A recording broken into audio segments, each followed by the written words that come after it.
শব্দের অর্থ কি? সুন্দর। আজ হলো জগতের সব থেকে সুন্দরতম দিন। আজকের দিনকে বলা হয় জগতের সব থেকে সুন্দর দিন। হ্যাঁ, এই দিনটায় আজকের এই দিনে মা সরস্বতীর আবির্ভাব তিথি। ভগবান শ্রীকৃষ্ণ আবির্ভূত হয়েছেন ভাদ্র মাসের কৃষ্ণপক্ষের অষ্টমী, আর মা সরস্বতী আবির্ভূত হয়েছেন আদ্যকার এই দিনে, এই শ্রী পঞ্চমীর দিনে। এই সরস্বতী ইনি আবির্ভূত হয়েছেন কোথা থেকে জানেন? ইনি আবির্ভূত হয়েছেন গোলক বৃন্দাবনে। এই ধরাধামে নয়, গোলক বৃন্দাবনে রাধারানীর অঙ্গ থেকে, রাধারানীর বদন থেকে আবির্ভূত হয়েছিলেন মাতা সরস্বতী। ইনি বৈদিক দেবী। প্রত্যেক কৃষ্ণ ভক্তদেরও উচিত মা সরস্বতীর পূজা করা, সবার উচিত, প্রত্যেকের উচিত।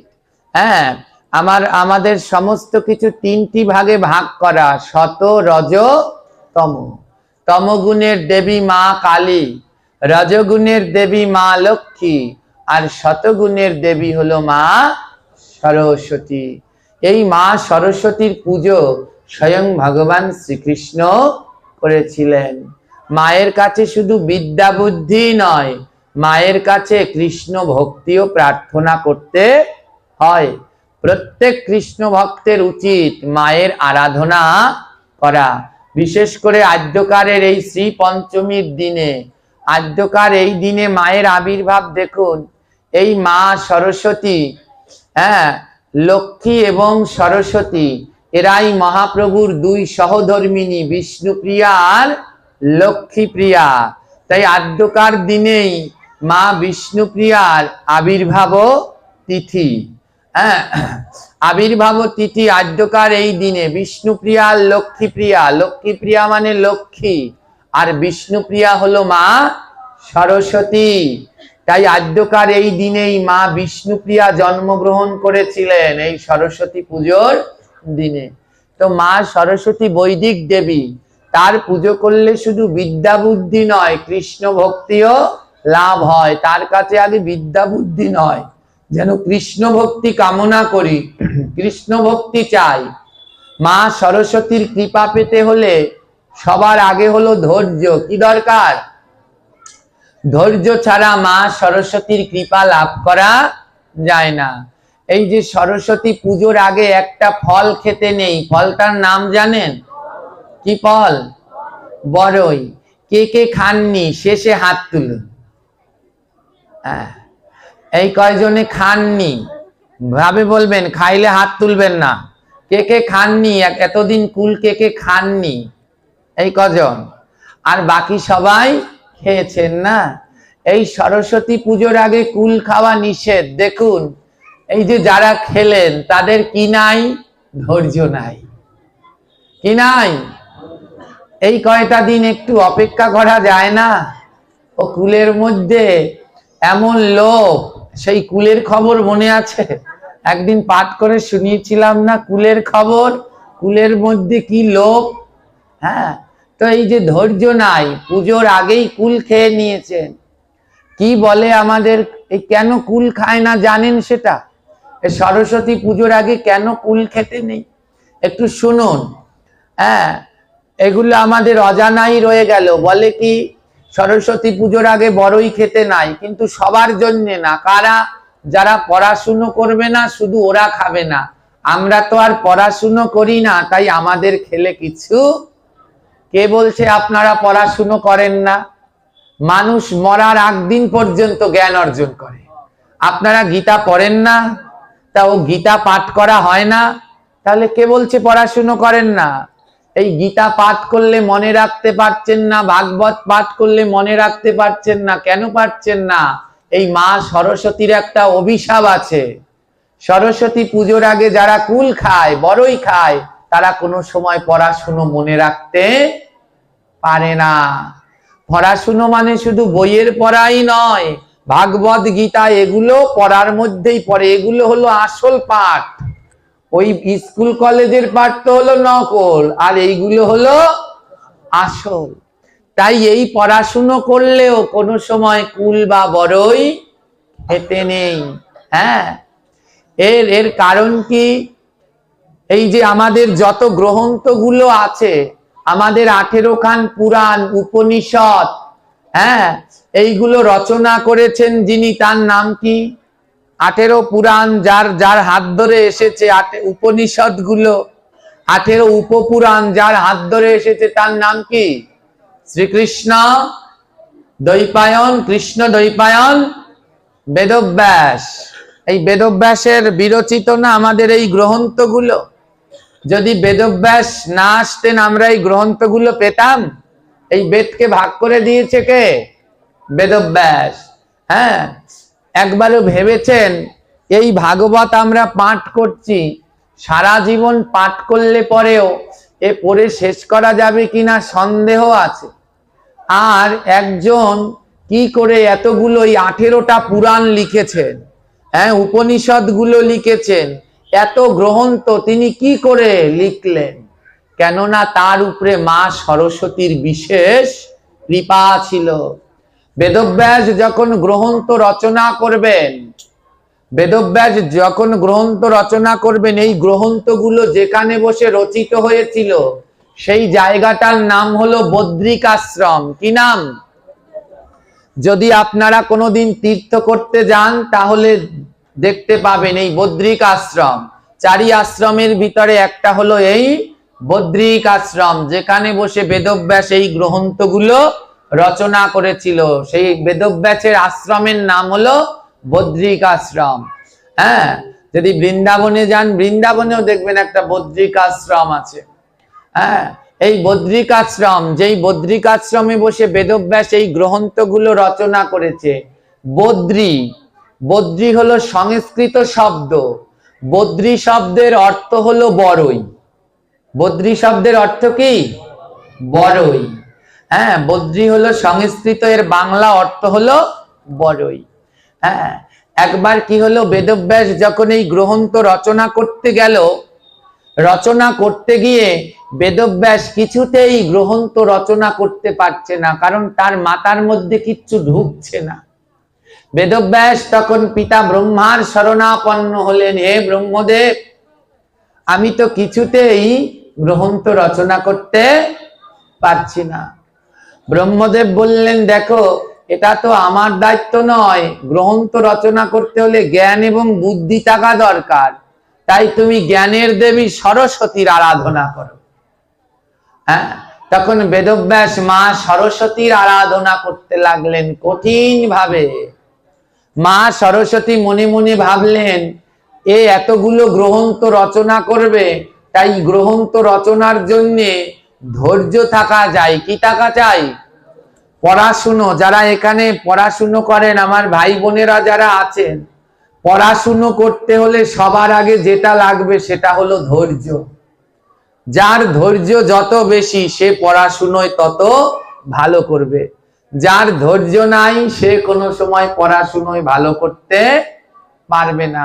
যার টেবিলে মন বসে না, একটু পরই মন উড়ে চলে যায়, ধৈর্য নাই টেবিলে বসার মতো, সে জীবনেও পড়াশুনোয় ভালো করতে পারবে না। ঈশ্বরচন্দ্র বিদ্যাসাগরের নাম শুনেছেন? এই বিদ্যাসাগর এমনিতে বিদ্যাসাগর নয়। এই বিদ্যাসাগর এমনিতে বিদ্যাসাগর হয়নি, পড়াশুনো করে বিদ্যাসাগর হয়েছে। সবাই ভেবেছে মনে হয় ওকে ভগবান বিদ্যা ঢেলে দিয়েছে। না, উনি কেমন পড়াশুনো করতেন জানেন? বিদ্যাসাগর ছিল ব্রাহ্মণ বাড়ির সন্তান, আর ব্রাহ্মণদের মাথায় শিখা চৈতন্য রাখা সবার উচিত। কি ব্রাহ্মণ কি সবার মাথায় চৈতন্য শিখা রাখা প্রত্যেকের উচিত। আর ব্রাহ্মণদের তো অবশ্যম্ভাবী। ওই যে ঈশ্বরচন্দ্র বিদ্যাসাগরের মাথায় শিখা ছিল, চৈতন্য ছিল। এত পড়তেন, পড়তে পড়তে ঘুমিয়ে পড়তেন বইয়ের উপরে, টেবিলে বসে পড়তে পড়তে ঘুমিয়ে পড়তেন। তাই যেন ঘুমিয়ে না পড়ে, তাই কি করতেন জানেন? মাথার এই শিখাটাকে দড়ি দিয়ে বেঁধে ওই ঘরের আড়ার সাথে টানা দিতেন। এমন করে দড়ি দিয়ে বেঁধে ঘরের আড়ার সাথে টানা দিতেন। যেই ঘুম আসতো ওই ঘুমিয়ে বইয়ের উপরে যেই পড়ে যেত আর চুলে টান লাগতো, টান লেগেই আবার জেগে উঠে আবার পড়তে শুরু করত। এতটা ধৈর্য ছিল বলেই তিনি বিদ্যাসাগর হতে পেরেছে। তাই ধৈর্য না থাকলে কোনোদিন বিদ্যা অর্জন করা যায় না। মা সরস্বতী মনে মনে ভাবলেন যে বেদব্যাস, তুমি এত গ্রন্থ রচনা করবে, আগে তোমার ধৈর্যের পরীক্ষা নিতে হবে, দেখি তোমার কতটা ধৈর্য আছে। তাই কি করলেন, মা সরস্বতী আকাশ থেকে একটা বড়ইর আঠি ফেললো। কিসের আঠি? বড়ই। বড়ইর সংস্কৃত নাম হলো বদ্রী। হ্যাঁ, ওই বেদব্যাস যেখানে বসে গ্রন্থগুলো লিখেছেন ওই বনটার নাম হলো বদ্রী বন, মানে বড়ইর বন। বদ্রিক আশ্রম মানে বড়ইর আশ্রম। তো একটা বদ্রী বড়ইর আঠি ফেললেন, বেদব্যাসের হাতের উপরে এসে পড়লেন একটা বড়ইর আঠি। আকাশ থেকে মা সরস্বতী দৈববাণী করে বললেন, বেদব্যাস এই বড়ইর আঠিটা লাগাও। শুনে নিন সরস্বতী পুজোর আগে কেন বড়ই খেতে নেই। হ্যাঁ, বললেন মা সরস্বতী এই বড়ইর আঠিটা লাগাও, লাগিয়ে চোখ বন্ধ করে ধ্যান করতে থাকো, ভগবান শ্রীহরির ধ্যান করতে থাকো চোখ বন্ধ করে, যতক্ষণ পর্যন্ত এই আঠি দিয়ে গাছ হবে। আঠি দিয়ে কি হবে? গাছ। সেই গাছ বড় হবে, গাছে ফুল হবে, ফল হবে।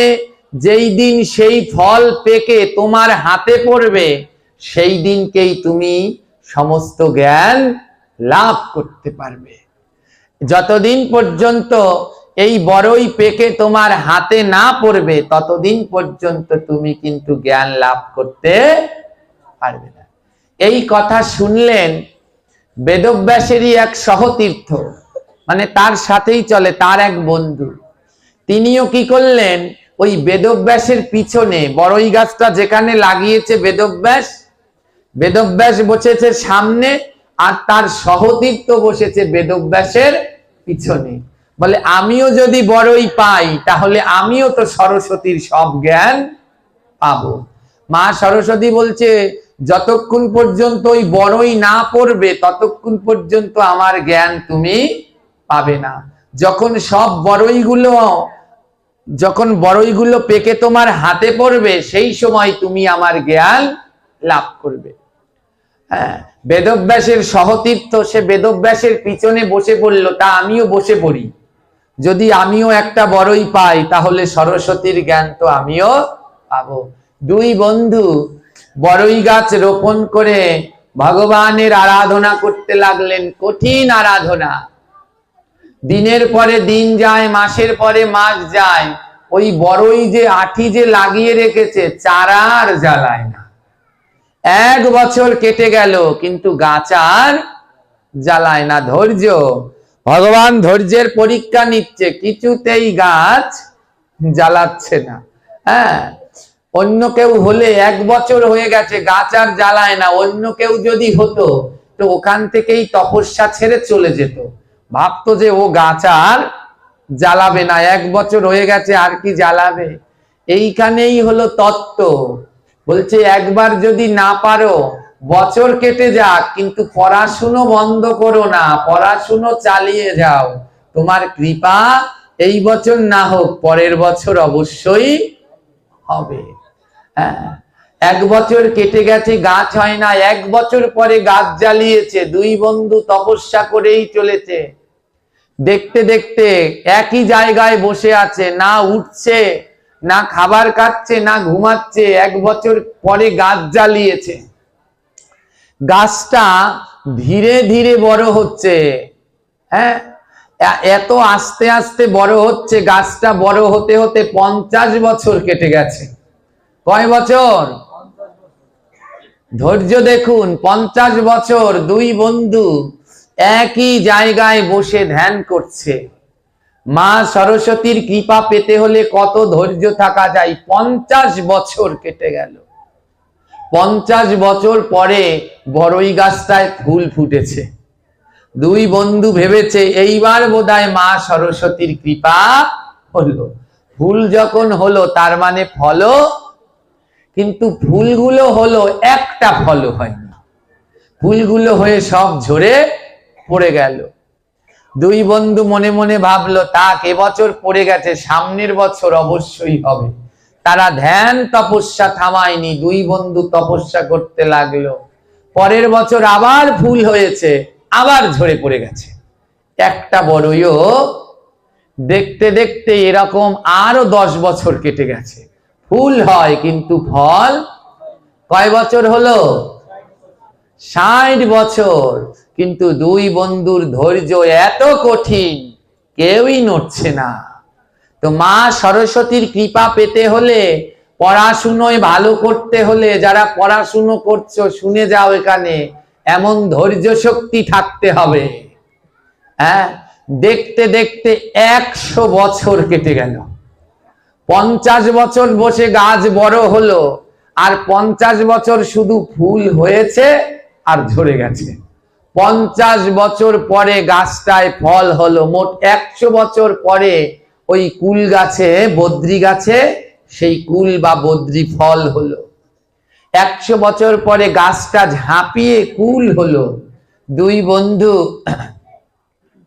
প্রতিদিন তাকিয়ে তাকিয়ে দেখছে তাদের 100 বছরের আরাধনা। হ্যাঁ, যেমন আমরা ক্লাস 1 থেকে পড়ে 10 পর্যন্ত যাই, আর ক্লাস 10-এ গিয়ে একটা সার্টিফিকেট পাওয়া যায়, তাই না?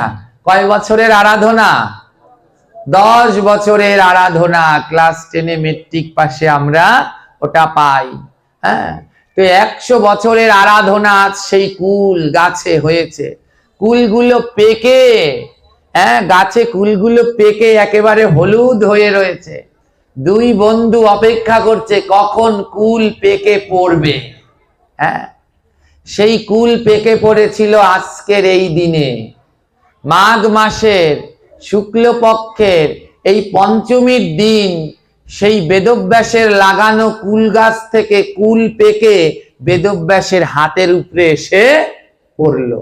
বেদব্যাসের হাতেও পড়েছে, আর তার পিছনেই তার সহতীর্থ, তার বন্ধু, কি নাম? সেই সহতীর্থ, তার বন্ধু, তার হাতেও এসে সেই পাকা কুল পড়লো। হ্যাঁ, কিন্তু দেখুন দুজনেই কি সমান কষ্ট করেছে না কম বেশি? সমান কষ্ট করেছে, কিন্তু একটুর জন্য ধৈর্য কুলালো না। দুজনার হাতেই এসে সেই পাকা কুল পড়লো। কিন্তু বেদব্যাসের সহতীর্থ কি করলেন? কুলটা পেয়েই, পাকা কুল পেয়ে আর লোভ সামলাতে পারলেন না। বলল কুল পড়লেই মা সরস্বতীর কৃপা হবে। বেদব্যাসের বন্ধু যে পিছনে বসে তপস্যা করলো, সে পাকা কুল পেয়েই খেয়ে ফেললো। যেই হাতের উপরে পড়েছে, ও ভেবেছে কৃপা তো হয়েছে, কুল তো পেকে পড়েছে, এবার আমি কয়েকটা খেয়ে নেই। 100 বছর খাইনি, ও খেয়ে নিয়েছে। আর বেদব্যাস কি করলেন? 100 বছর ধরে আরাধনা করেছে।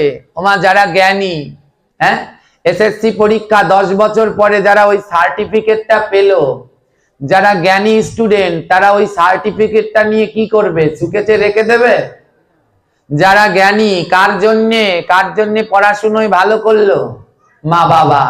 যারা জ্ঞানী তারা কি করবে? এসএসসি পরীক্ষায় ভালো রেজাল্ট করলে দৌড়ে চলে যাবে মা বাবার কাছে, আর তাদের ফলাফলটা নিয়ে মা বাবার চরণে দেবে।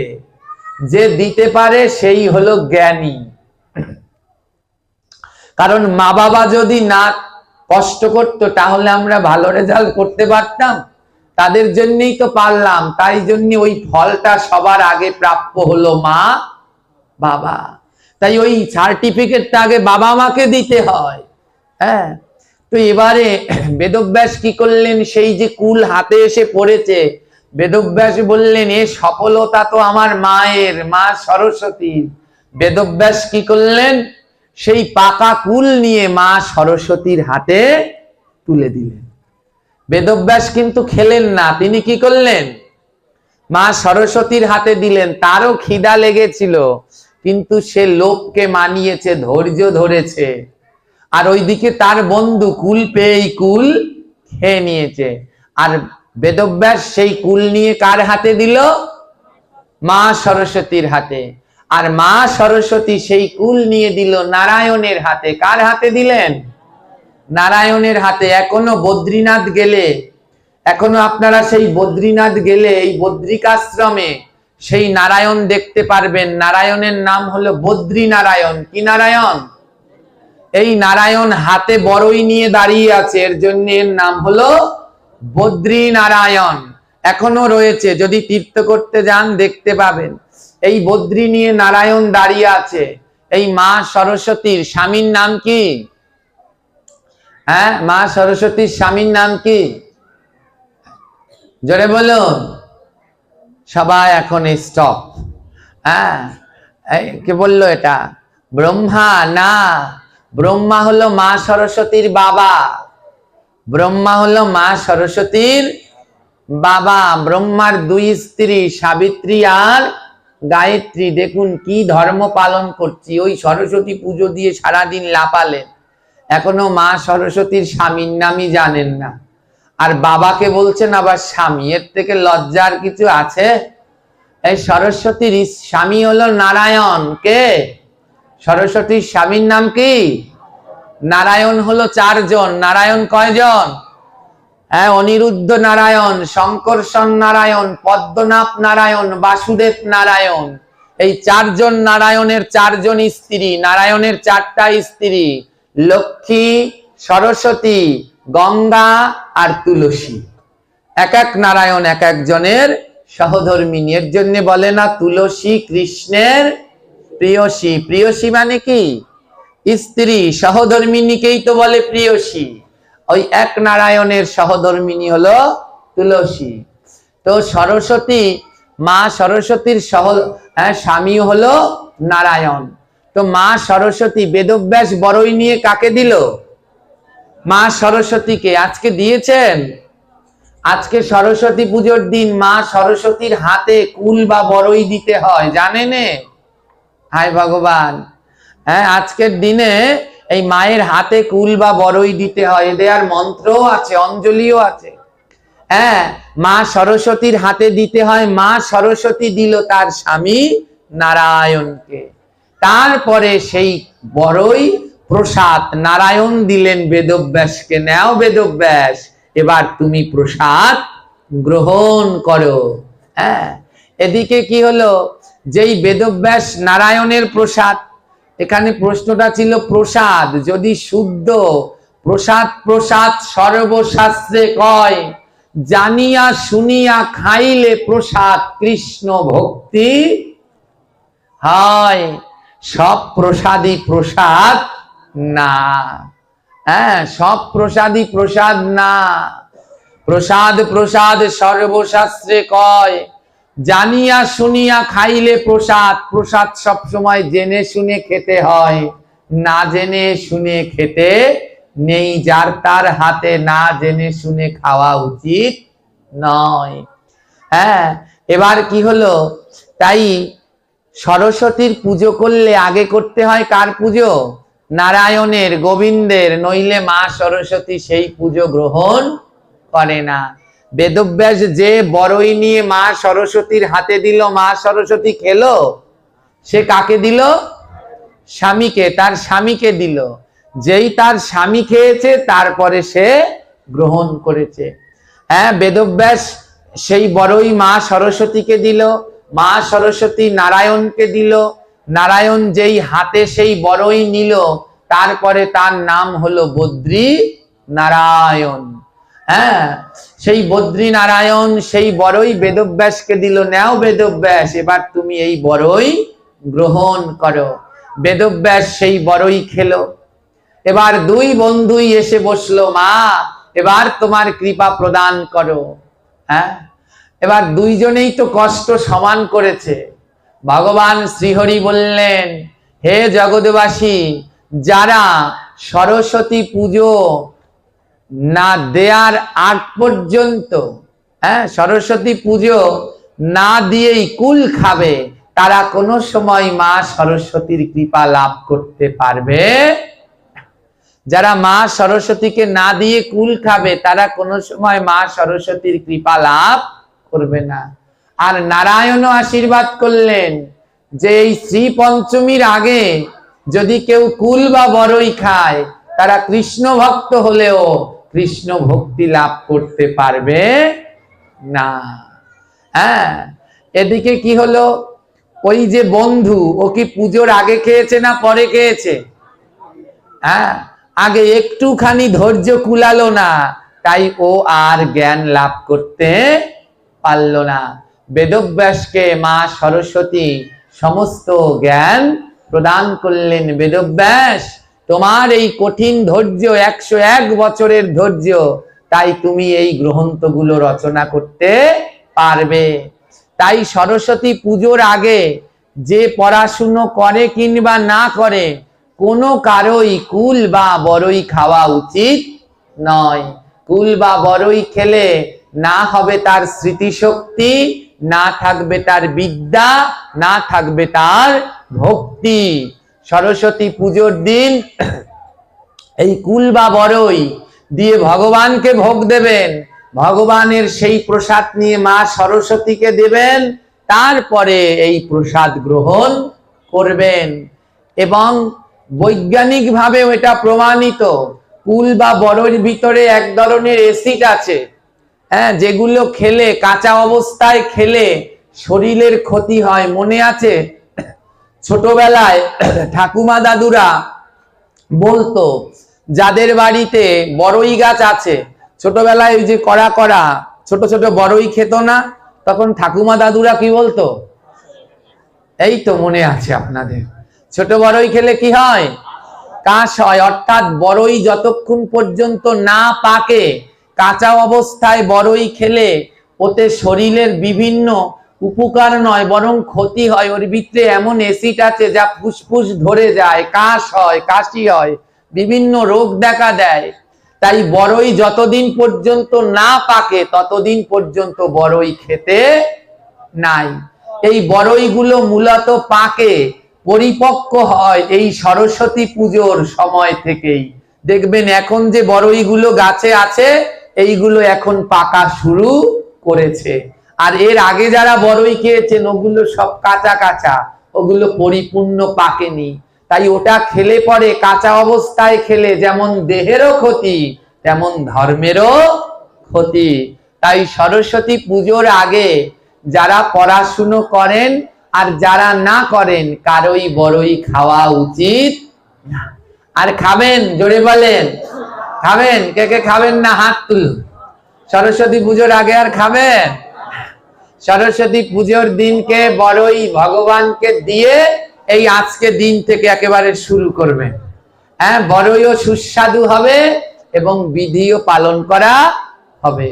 এর জন্য আমি একটা কথা বলি, বিধি যে মানে না, ব্যাধি তাকে ছাড়ে না। এই যে আমরা বিধি মানি না, তাই আমাদের ব্যাধিও ছাড়ে না।